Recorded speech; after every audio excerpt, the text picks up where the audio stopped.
કે મેં કીધું મારા ગામ ડેડિયાપાડામાં મારું મત વિસ્તાર છે, ત્યાં વડાપ્રધાન શ્રી પોતાનો કાર્યક્રમ કર્યો, કયા વિભાગે કેટલો ખર્ચો કર્યો મને જરા માહિતી આપો.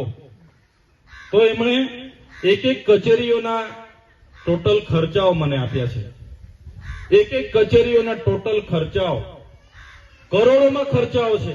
7 કરોડનું મંડપ, 2 કરોડનો ડોમ, 5 કરોડનું સ્ટેજ, 2 કરોડના ચા નાસ્તો, 7 કરોડની બસો,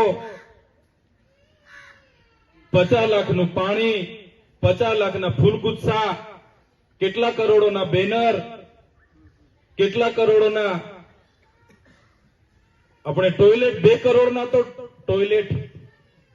એક એક જણે 8-8 હજારનું ખાધું એક એક દિવસ, 3-3 હજારની ડીશ. અહીંયા આપણા છોકરાઓ, અહીંયા ગોળદા આશ્રમ શાળા છે ને, એવી આશ્રમ શાળામાં આપણા છોકરાઓ ભણે છે. એનું મહિનાનું ફૂડ બિલ કેટલું આવે ખબર છે તમને? 2100 રૂપિયા.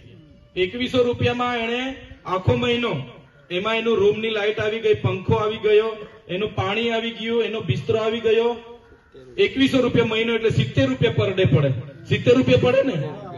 70 રૂપિયામાં એની લાઇટ આવી ગઈ, નાવાનું પાણી આવી ગયું, પીવાનું પાણી આવી ગયું, એમાં સવારનો નાસ્તો આવી ગયો, બપોરનું જમવાનું, સાંજનું બી જમવાનું એમાં જ આવી ગયું, એમાં ગાદલું આવી ગયું, પલંગ આવી ગયું, બધું જ 70 રૂપિયામાં. મહિનાના 2100 રૂપિયા, એમાં સાબુ ને કોપરેલ જે તે બધું જ આવી ગયું. અને પેલા લોકો એક ટાઈમના 3000ની ડીશો અહીંયા ખાઈને ગયા, કરોડોમાં ખાઈને જતા રહ્યા. આપણા બાળકોની શિષ્યવૃત્તિ છેલ્લા 2 વર્ષથી બંધ છે. પેલા અધિકારીને મેં પૂછ્યું કે ભાઈ કેમ તમે શિષ્યવૃત્તિ નથી આપતા? ગ્રાન્ટ નથી.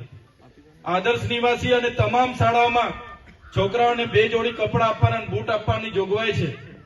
એ ગયા વર્ષથી મળ્યા નથી. મેં પૂછ્યું કેમ આપતા નથી? તો ગ્રાન્ટ નથી. અને અહીંયા તમે 50-50 કરોડના પ્રોગ્રામો તાઇફા કરીને અમારો ગ્રાન્ટ વાપરીને જતા રહો. કઈ કેટલું વ્યાજબી છે?